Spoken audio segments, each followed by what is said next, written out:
let's start our discussion with the basic topics in English, okay?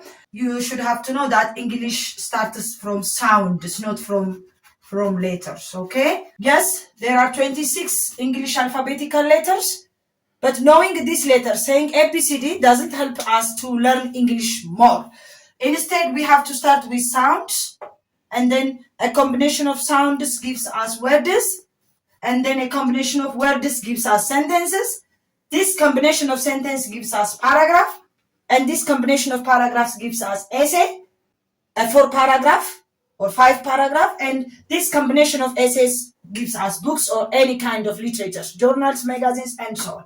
Now let's see about sounds in English, okay? These are basic things in English. Sounds in English, as you see in the board, divided into two: the vowel sounds and the consonant sounds, okay? And these vowel sounds are divided into three. We have monotones, which means a single sound. I'm not talking about letters, but if you say letters, this vowel sound has 5 letters: A, E, I, O, and U.